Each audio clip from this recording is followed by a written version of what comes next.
हालचाल। तो आज हम लोग पढ़ेंगे रेल इंजन उद्योग। आज के चैप्टर में हम लोग रेल इंजन उद्योग के बारे में जिक्र करने वाले हैं। रेल इंजन उद्योग किस प्रकार से, कहाँ, किस प्रकार से निर्माण होता है, कौन सा देश सबसे आगे है। तो चलिए शुरुआत करते हैं। रेल इंजन की बात की जाए तो भारत जो है रेलवे उपकरण बनाने में आत्मनिर्भर है, किसी पर मतलब निर्भर नहीं है। और भारत में सबसे पहला रेल इंजन उद्योग जो है सिंहभूम में 1921 में Tata engineering and locomotive company के नाम से स्थापित किया गया था।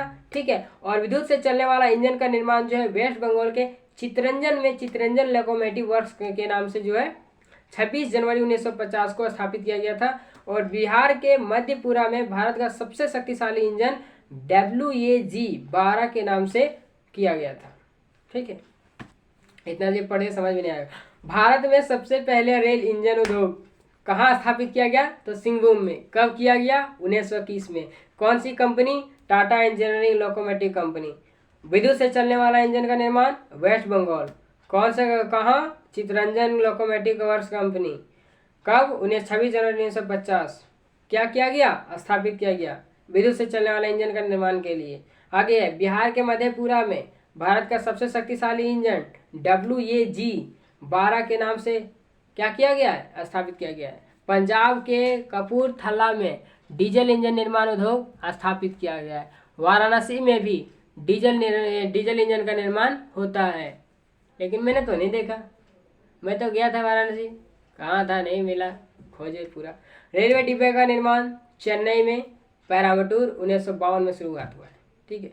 अगला है हमारा अभियांत्रिकी निर्माण उद्योग। अभियांत्रिकी निर्माण उद्योग में HMT कंपनी भी बंद हो चुकी है। ठीक है, HMT कंपनी बंद हो चुकी है, लेकिन उसे चालू रखना चाहिए था।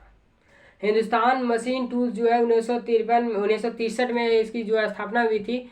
और अगला है हमारा HEC, हिंदुस्तान इलेक्ट्रिक कॉरपोरेशन, इस तरह से कुछ है। 1958 में स्थापित किया गया था। और सहयोग किसका था? तो रूस और चेकोस्लोवाकिया का था। ठीक है। उत्पाद कौन सा था? उत्पादन जो है इसका कब से हुआ था? तो 1964 में। उद्घाटन कब हुआ? तो 15 नवंबर 1963 को हुआ था और पंडित जवाहरलाल नेहरू के द्वारा किया गया था। ठीक है। और उद्योगों का उद्योग कहाँ है? उद्योगों का उद्योग रांची में है। प्रमुख कौन कौन सा है? तो प्रमुख है हमारा हटिया है, बेंगलुरु है, दुर्गापुर है। ठीक है। भेल में क्या है? भारत हैवी इलेक्ट्रिक लिमिटेड जो है ये भेल कंपनी है। और यह देश में जो है ऊर्जा उपकरणों का निर्माण करने वाली सार्वजनिक क्षेत्र की क्या है? संस्था है।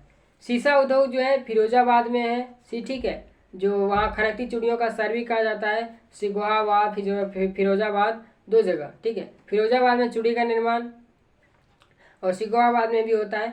और प्रमुख माना जाए तो वेस्ट बंगाल पहला नंबर पर है, और उत्तर प्रदेश है, महाराष्ट्र है, झारखंड है। और Indo Asian glass Ramgarh factory में स्थापित है, जो जापान के सहयोग से ऐसा हुआ था। और रेशम उद्योग की बात करें तो रेशम उद्योग जो है भारत में 3 प्रकार के रेशम है। मूंगा है, तसर है, सहतूत है। और मूंगा एकमात्र जो है भारत में क्या है? उपलब्ध है। ठीक है। और कर्नाटक में जो है भारत में सबसे अधिक मतलब 41% रेशम का उत्पादन होता है।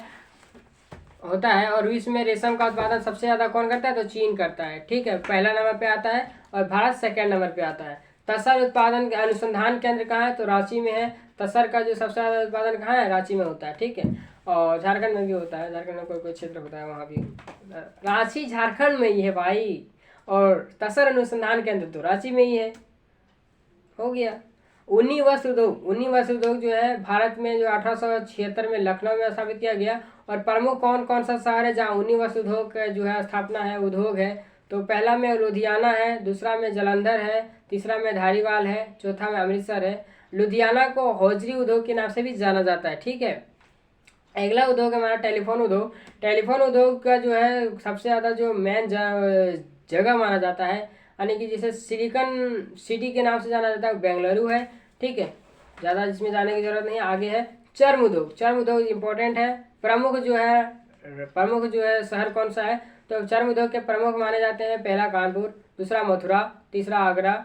और सबसे अधिक चमड़ा का उत्पादन जो करता है तो इन्हीं तीनों राज्यों में होते, तीनों शहरों में होता है। कानपुर में होता है, मथुरा में होता है, आगरा में होता है, ठीक है। जूता उत्पादन में सबसे ज़्यादा होता है चमड़ा के लिए, ठीक है। और प्रमुख बोर्ड है कुटीर उद्योग बोर्ड 1948, और केंद्रीय सिल्क बोर्ड 1949, हथकरघा बोर्ड 1900, हथकरघा बोर्ड नहीं, हाँ हथकरघा, हाथ से चलने वाली जो करघा होती है ना, उसका बोर्ड का स्थापना कब 1950 में।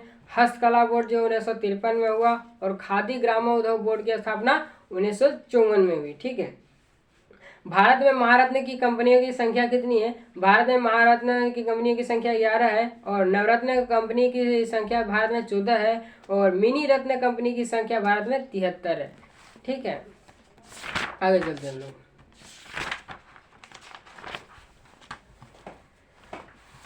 अब लोग जानेंगे इंडियन ट्रांसपोर्टेशन, जिसे कहते हैं भारत में परिवहन। किसी भी देश का विकास के लिए परिवहन का होना क्या है? अति आवश्यक है। भारत में परिवहन का मुख्य रूप से क्या है? दो प्रकार के साधन है, पहला जलीय है, दूसरा स्थलीय परिवहन है। भारत में ऐसा भी जगह है जहाँ आप जल मार्ग और स्थल मार्ग दोनों से जो है ज़्यादा से ज़्यादा मात्रा में ट्रैवल कर सकते हैं, मतलब सामान को ढुलाई ज़्यादा से ज़्यादा होता है, ठीक है। जलीय परिवहन की बात की जाए तो जलीय परिवहन में आपको आएगा प्रमुख कौन कौन सा? जलीय परिवहन जिसे कहते हैं क्या? सी पोर्ट, बंदरगाह है ना। पश्चिमी भाग की बात की जाए तो कांडला, मुंबई, न्यू मंगलोर, कोचीन, ठीक है, जो अरब सागर से आप क्या करेंगे? भारत में प्रवेश करेंगे, ठीक है, पश्चिमी भाग में। पूर्वी भाग में बात करी जाए तो पूर्वी भाग में जली की बात करें, ठीक है, तो वहाँ जो है आपका पहला कोलकाता आएगा, दूसरा हल्दिया, ठीक है, पारादीप, विशाखापट्टनम, और चेन्नई, एन्नोर, तूतीकोरिन। ये सारा चेन्नई तमिलनाडु, एन्नोर तमिलनाडु, तूतीकोरिन तमिलनाडु, विशाखापट्टनम आंध्र प्रदेश, और पारादीप उड़ीसा, और हल्दिया जो है आपका आ जाएगा किसमें? बंगाल की खाड़ी में आ जाएगा, ठीक है, वहीं वेस्ट बंगाल में, ठीक है। यानी कि अगर आप पूर्वी भाग में आएंगे, पूर्वी भाग में तो कोलकाता, हल्दिया, पारादीप, विशाखापट्टनम, और चेन्नई, एन्नोर और तूतीकोरिन। और पश्चिमी भाग में आएंगे तो कांडला, मुंबई, न्यू मंगलोर, कोचीन, ठीक है। न्यू मुंबई, न्यावासोवा जिसे नेहरू कहा जाता है, और मार्मागाओ जिसे गोवा में है, ठीक है। ये पश्चिमी भाग में न्यू मुंबई, न्यावासोवा, मार्मागाओ, न्यू मंगलोर, कोचीन। और पूर्वी भाग में आपका कोलकाता, हल्दिया, पारादीप, विशाखापट्टनम, चेन्नई, एन्नोर, तूतीकोरिन। ये भारत के पूर्वी और पश्चिमी भाग दोनों का जो है जहाँ से ज़्यादा जो है बंदरगाह है, और वो बंदरगाह पे क्या है? सामान का आदान प्रदान, मतलब सामान का आना जाना एक जगह से दूसरी जगह, मतलब सामान की ढुलाई आता परिवहन के लिए जो है उपयोग में लाया जाता है, ठीक है। पश्चिमी तटीय बंदरगाह में कौन कौन आते हैं तो चलिए देखते हैं। पहला में आता है आपका कांडला बंदरगाह। यह कहाँ स्थित है? यह गुजरात में अरब सागर के किनारे स्थित है, और यह एक ज्वारीय बंदरगाह है, और इसका नया नाम क्या है? श्यामा प्रसाद मुखर्जी बंदरगाह। कांडला को नाम ही जो है श्यामा प्रसाद मुखर्जी बंदरगाह के नाम से जाना जाता है। यह जो है भारत का कर मुक्त व्यापार बंदरगाह है, और इसका विकास जो है 1947 में किया गया है, और इस बंदरगाह में जो है सीमेंट, पेट्रोलियम और इलेक्ट्रिक सामान का क्या किया जाता है? निर्यात किया जाता है, ठीक है। दूसरा में आपका है दाहेज बंदरगाह को रसायन बंदरगाह के नाम से जाना जाता है, क्योंकि रासायनिक पदार्थों का जो है आदान प्रदान ज़्यादा वहाँ होता है, मतलब आयात होता है, ठीक है। मुंबई बंदरगाह यह भारत में सबसे बड़ा बंदरगाह है, और इस बंदरगाह में भारतीय कृषि को क्या कहता है? भारतीय कृषि बाजार का प्रवेश द्वार कहा जाता है मुंबई बंदरगाह को, ठीक है। कृषि के लिए भी जो भी चीज़ें होती हैं वो सारी चीज़ें क्या होती है? वहाँ से आदान प्रदान होती है। न्यावासोवा बंदरगाह यह जो है भारत का सबसे बड़ा कृत्रिम और आधुनिक बंदरगाह है, और इसका नया नाम क्या है? जवाहरलाल बंदरगाह, ठीक है। मर्मागांव बंदरगाह यह गोवा में स्थित है, जो मांडवी नदी के मुहाने पर स्थित है, ठीक है। मर्मागांव बंदरगाह, ठीक है। आगे है, यहाँ क्या होता है? यह बंदरगाह जो है ना स्टील के निर्यात में विश्व में जो है तीसरे स्थान पर है, और सबसे अधिक निर्यात का मतलब है क्या? निर्यात का मतलब है यहाँ से दूसरे देश को भेजना, ठीक। न्यू मंगलोर बंदरगाह यह कर्नाटक में स्थित है। न्यू मंगलोर बंदरगाह जो है यह कर्नाटक में स्थित है। यहाँ से लो हैश का क्या किया जाता है? निर्यात किया जाता है। क्या किया जाता है? निर्यात किया जाता है, ठीक है। न्यू मंगलोर बंदरगाह का क्या किया जाता है, यहाँ से निर्यात क्या किया जाता है, निर्यात किया जाता है। कर्नाटक में स्थित है, यहाँ से लो एस का क्या किया जाता है, निर्यात किया जाता है, दूसरे देश को भेजा जाता है। ठीक। कोचीन बंदरगाह यह केरल में स्थित है, इसे अरब सागर का रानी कहा जाता है, और यह जो है वेलिंगटन द्वीप पर स्थित है, जो एक प्राकृतिक बंदरगाह है। कौन, कोचीन बंदरगाह केरल में स्थित है, इसे अरब सागर की रानी कहा जाता है, और यह वेलिंगटन द्वीप पर स्थित है, जो एक प्राकृतिक बंदरगाह है।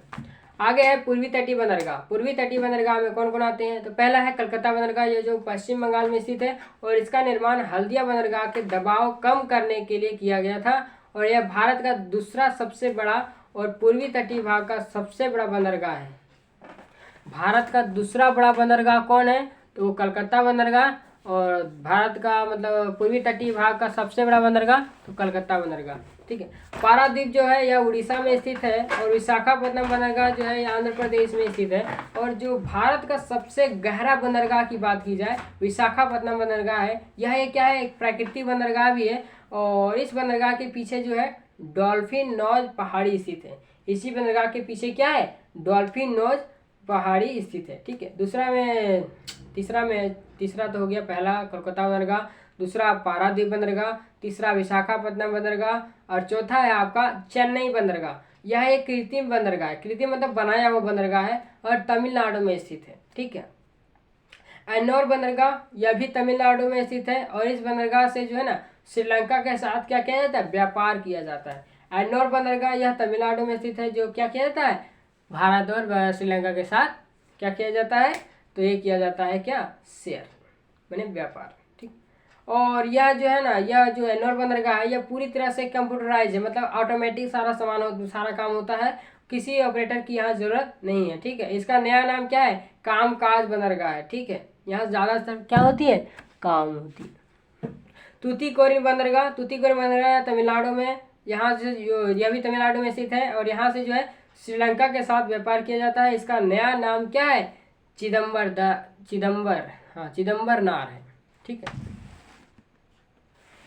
अगला है मेरा जलमार्ग। केंद्रीय जलमार्ग प्राधिकरण का गठन 1987 में किया गया, जिसका मुख्यालय कहाँ है, कोलकाता में स्थित है। और जलमार्ग दो भागों में बांटा गया है। पहला आंतरिक जलमार्ग, इसके तहत जो है ना परिवहन में जो इसके तहत जो है परिवहन नदियों के द्वारा, नदियों, नहरों और झीलों में होता है। और क्या है कि यह देश के अंदर होता है, आंतरिक जलमार्ग, जैसे कि आपका देश के बॉर्डर अंदर आ गए हैं, अब क्या करना है, हमको सामान को डिलीवर करना है, तो अब कैसे होगा, तो जहाँ जहाँ जो भारत की नदियाँ हैं, नदियों से भी सामान का जो एक जगह से आदान प्रदान होता है। ठीक है। ये हो गया आंतरिक। झीलों में होता है, नहरों और आदि नदियों में भी होता है। और दूसरा हो गया समुद्री जलमार्ग। इस जलमार्ग से जो है दूसरे देशों के साथ परिवहन होता है, और भारत में 111 जलमार्ग हैं। ठीक है। कुछ महत्वपूर्ण राष्ट्रीय जलमार्ग हैं। पहला राष्ट्रीय जलमार्ग 1 है, यह इलाहाबाद से हल्दिया तक है, और इसकी कुल लंबाई की बात की जाए तो 1620 किलोमीटर है। ठीक है। और इसका जो गठन है 22 अक्टूबर 1986 में किया गया, और यह कहाँ है, गंगा नदी पर स्थित है। जलमार्ग 2 कहाँ है, जलमार्ग 2 जो है, जलमार्ग 3 जो है कोल्लम से कोटापुरम तक है, और जलमार्ग 2 जो है सदिया से धुबरी, कहाँ, सदिया से धुबरी तक है। जलमार्ग 2 जो है सदिया से धुबरी, और कौन सी नदी पर है, तो ये ब्रह्मपुत्र नदी पर है। जलमार्ग 4 काकीनाडा से मरक्कानम गोदावरी नदी पर स्थित है, और जलमार्ग 5 जो है तलचर से कहाँ है, धमरा, जिसे क्या कहते हैं, ब्रह्मपुत्र नदी। ठीक है। जलमार्ग 6 जो है लखीमपुर से कहाँ है, भागा तक है, और ये कौन सी नदी पर है, बराक नदी पर है। कौन सा राज्य, लखीमपुर कहाँ है, कौन सा राज्य है, तो ये है हमारा यूपी। समझ में नहीं आ रहा होगा, है ना, कोई बात नहीं समझ पा रहे हैं तो पीछे कीजिएगा, रिवर्स कीजिएगा, और उसके थोड़ा स्लो मोशन में से सुनने का प्रयास कीजिएगा। सॉरी भाई, माफ़ करना। अरे सबसे लंबा नौकागमन नहर की बात की जाए तो बकिंघम नहर है। ठीक है। राष्ट्रीय जल क्रीड़ा संस्थान जो है गोवा में स्थित है, और जल परिवहन जो है ना सबसे सस्ता होता है असल परिवहन की तुलना में। जल क्या करता है कि थोड़ा अगर आप भी फोर्स लगा दिए ना तो उसमें गति आ जाती है, लेकिन स्थल की बात की जाए तो उसकी ढुलाई के लिए ज़्यादा से ज़्यादा एनर्जी की खपत होती है, ठीक है। वायु परिवहन जो है, भारत में वायु परिवहन की शुरुआत 1911 में उत्तर प्रदेश इलाहाबाद से नैनी के बीच में डाक विमान सेवा की शुरुआत किया गया और 1933 में इंडियन नेशनल एयरवेज की स्थापना किया गया और 1953 में सभी कंपनी को राष्ट्रीयकरण करके एक निगम बनाया गया। पहला में आता है भारतीय विमान निगम। इसका मुख्यालय जो है नई दिल्ली में है। यह भारत के आंतरिक भागों और पड़ोसी देशों जैसे नेपाल है, श्रीलंका है, पाकिस्तान है, अफगानिस्तान है, बांग्लादेश है, म्यांमार है, भूटान है, चीन में सेवा देता है, ठीक है। कौन कौन सा देश है भारतीय विमान निगम, कौन कौन सा देश के साथ? नेपाल, श्रीलंका, पाकिस्तान, अफगानिस्तान, बांग्लादेश, म्यांमार, भूटान, चीन में सेवा क्या करता है? देता है ना। कोई बात नहीं, लाइटिंग सही है, ठीक। अगला है एयर इंडिया। एयर इंडिया का मुख्यालय जो है नई दिल्ली में है और इसका जो है, इसका शुभंकर कहा जाए तो महाराजा है और ये जो है क्या है, ये तथा चीन का कोणार्क चक्र है। शुभंकर इसका चीन का कोणार्क चक्र है। और वायुदूत निगम जो है, इसका गठन जो 1981 में किया गया और जो घरेलू उड़ान के लिए क्या करता है? सेवा देता है और बाद में जो है इसका विलय भारतीय विमान निगम में शामिल कर दिया गया और पवन हंस लिमिटेड इसका गठन 1985 में किया गया, जिसका मुख्यालय क्या है? नई दिल्ली में स्थित है। और भारत के अंदर जो है क्या करता है? भारत के अंदर तेल क्षेत्र को खोजने का काम करता है। कौन? पवन हंस लिमिटेड। और भारतीय विमान निगम की बात की जाए, भारतीय विमान निगम तथा एयर इंडिया को कहा जाए तो मिलाकर national aviation company of India limited बनाया गया, नाम बदल दिया गया, जिसका गठन जो है 24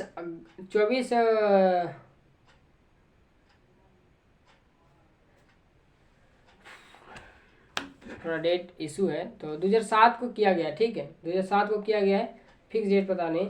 इंदिरा गांधी राष्ट्रीय उड़ान अकादमी, ये कहाँ स्थित है? रायबरेली में स्थित है। राजीव गांधी राष्ट्रीय विमान जो है ये विश्वविद्यालय फुर्सतगंज में स्थित है, ठीक है। और इंदिरा गांधी राष्ट्रीय उड़ान अकादमी रायबरेली में स्थित है। राजीव गांधी राष्ट्रीय विमान विश्वविद्यालय फुर्सतगंज में स्थित है। और उत्तर प्रदेश में सबसे अधिक क्या है? जो है एयरपोर्ट है, ठीक है। और सबसे ज़्यादा जो है लोग आना जाना वहीं उत्तर प्रदेश से ज़्यादा से ज़्यादा करते हैं, ठीक है। आगे है प्रमुख एयरपोर्ट।